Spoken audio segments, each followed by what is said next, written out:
তাহলে কেন আমরা পরিপূর্ণ চেঞ্জ, পরিপূর্ণ পরিবর্তন আমরা হতে পারলাম না? কারণ আমরা হয়তো একটু দূরে আছি। আত্তাকওয়া সাবাবু কুল্লি খাইর, প্রত্যেক কল্যাণের মূল চাবিকাঠি হচ্ছে কি?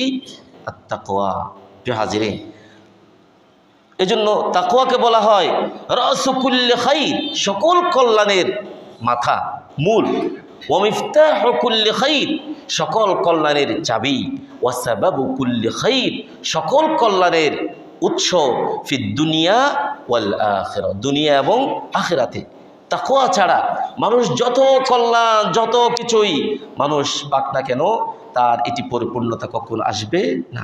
এজন্য আল্লাহ তাআলা কোরআনে কারিমে বলছেন, ومن يتق الله يجعل له مخرجا ويرزقه من حيث لا يحتسب ومن يتوكل على الله فهو حسبه। আল্লাহ রাব্বুল আলামিন সূরা তালাকের ভিতরে ইরশাদ করেন, হে আমার বান্দা বান্দিনী, তোমাদের ভিতরে যে আল্লাহ রব্বুল আলামিনকে পরিপূর্ণতার সাথে ভয় করতে পারবে, ইয়াজআল লাহু মাখরাজা, তার পথকে আল্লাহ তাআলা কি করে দেবেন? সহজ করে দেবেন।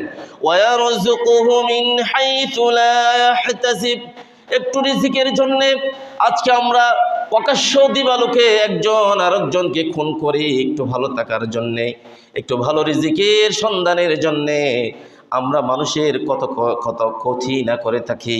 আল্লাহ তাআলা বলছেন, যে ব্যক্তি আল্লাহ রব্বুল আলামিনকে ভয় করতে পারবে, আল্লাহ রব্বুল আলামিন তাকে বিলা হিসাবে, হিসাব ছাড়া রিজিকের ব্যবস্থা করে দেবেন কে?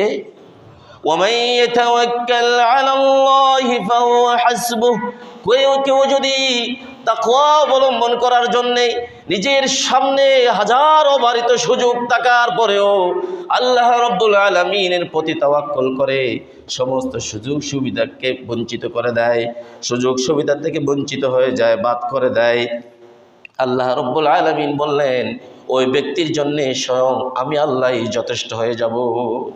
সুবহানাল্লাহি ওয়া বিহামদিহি। এইজন্য আল্লাহ তাআলা অন্য জায়গায় বলেন, ওয়া মান ইয়াত্তাকিল্লাহা ইয়াজআল লাহু মিন আমরিহি ইউসরা, কোন বান্দা কোন কাজ করার জন্য তা কি করলো? মনস্থ করলো, ওই কাজে তিনি সফল হওয়ার জন্যে, ওই কাজটাকে সহজ হয়ে যাওয়ার জন্যে, ওই কাজটি সহজভাবে করার জন্যে আল্লাহ রব্বুল আলামিন বলেন, যে ব্যক্তি আল্লাহ রব্বুল আলামিনের তাকওয়া অর্জন করে, আল্লাহ তাআলা তার জীবন চলার প্রতিটি ক্ষেত্রে, প্রতিটি বাঁকে বাঁকে তার জীবন চলার পথকে সহজ করে দেবে। সুবহানাল্লাহ বলবেন, সুবহানাল্লাহ বিহামদিহি, সুবহানাল্লাহ আযীম। একটু পথ চলার সহজ হওয়ার জন্যে আমরা কত মিডিয়া, কত মানুষের শরণাপন্ন হই, কত মানুষের কাছে ছোট হই, কিন্তু আল্লাহ বলছেন না, সেখানে নয়। মানুষের কাছে ছোট হওয়া, মানুষকে ঘুষ দেওয়া, মানুষকে তোষামতি করা, মানুষের কাছে নিজেকে ছোট করে ফেলা, এগুলি নয়। তুমি ফিরে আসো কার কাছে? তোমার জীবনের সকল কিছুকে সহজ করে দেবেন কে? আল্লাহ তাআলা বলছে।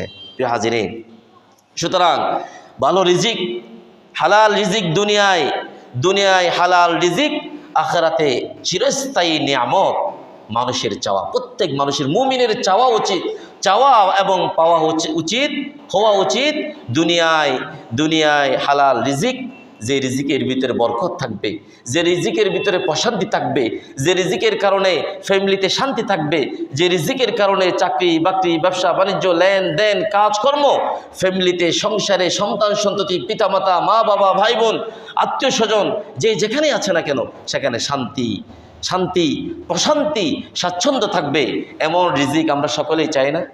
চাই। আবার আখিরাতে চিরস্থায়ী নিয়ামত, যে নিয়ামতের পরে, যে নিয়ামত পেলে পরে মানুষ মুক্তি পেয়ে যাবে, মানুষ জান্নাত পেয়ে যাবে।